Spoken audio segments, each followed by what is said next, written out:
বিরতির পর স্বাগত। জানা গেছে জুড়ি নদীর সাফাই কর্মসূচি এই স্লোগানকে সামনে রেখে ধর্মনগর পৌর পরিষদের উদ্যোগে আজ থেকে শুরু হয়েছে নদী সাফাই অভিযান। ধর্মনগর পুরাতন মোটর স্ট্যান্ড সংলগ্ন জুড়ি নদীর তীরে গঙ্গা মায়ের চরণে পুষ্পার্ঘ্য নিবেদন এবং প্রদীপ প্রজ্বলনের মাধ্যমে এই কর্মসূচির সূচনা হয়। অনুষ্ঠানে উপস্থিত ছিলেন ধর্মনগর পৌর পরিষদের চেয়ারপারসন মিতালি দাস সেন, ত্রিপুরা রাজ্য বিধানসভার অধ্যক্ষ বিশ্ববন্ধু সেন, পৌর পরিষদের প্রতিটি ওয়ার্ডের কাউন্সিলর এবং স্থানীয় সাধারণ। সাফাই কর্মসূচির আওতায় আজ 3টি স্থানে পরিচ্ছন্নতা অভিযান কর্মসূচি পালিত হয়। ধর্মনগর মোটর স্ট্যান্ড, পদ্মপুরের গোরক্ষনাথ মন্দির সংলগ্ন এলাকা এবং দিঘলবাগ এলাকা। অধ্যক্ষ বিশ্ববন্ধু সেন নিজেই কোদাল হাতে নিয়েই জুড়ি নদী পরিষ্কার পরিচ্ছন্নতার কাজে অংশগ্রহণ করেন। এক সাক্ষাৎকারে তিনি জানান, শুধুমাত্র জুড়ি নদী নয়, ধর্মনগর শহরের অভ্যন্তরে থাকা অন্যান্য ছড়াগুলিকেও পরিষ্কার করা হয়। সে বিষয়ে কি বলছেন বিশ্ববন্ধু সেন, বিধানসভার অধ্যক্ষ, শোনাচ্ছি।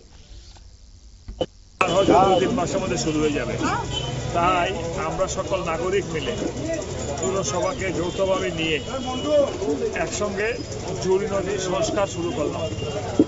জুড়ি নদীর পাশাপাশি ধর্মনগরকে বেষ্টনী দিয়ে যতগুলো ছড়া আছে, শুকনা ছড়া, শাকাই ছড়া, কাকজান ছড়া, সবগুলো ছড়াও পরিষ্কার হবে, তার নামপত্তা বৃদ্ধি পাবে এবং জুড়ি নদীর নামপত্তা বৃদ্ধি পাবে পরিষ্কার হয়ে গেলে।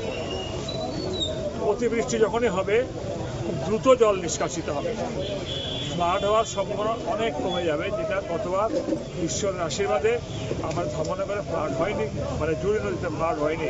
তার কারণ 2023 সালে আমরা সংস্কার করিয়েছিলাম, তাই আবার সকলে মিলে সংস্কার উদ্যোগ নিলাম।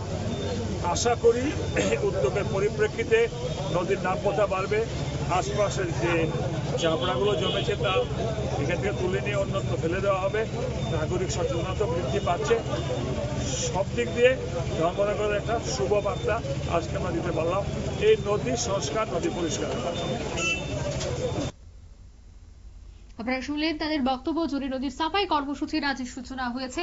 নদী পরিষ্কারের সূচনায় অংশগ্রহণ করেছেন সে এলাকার বিধায়ক তথা বিধানসভার অধ্যক্ষ বিশ্ববন্ধু সেন সহ অন্যান্যরা।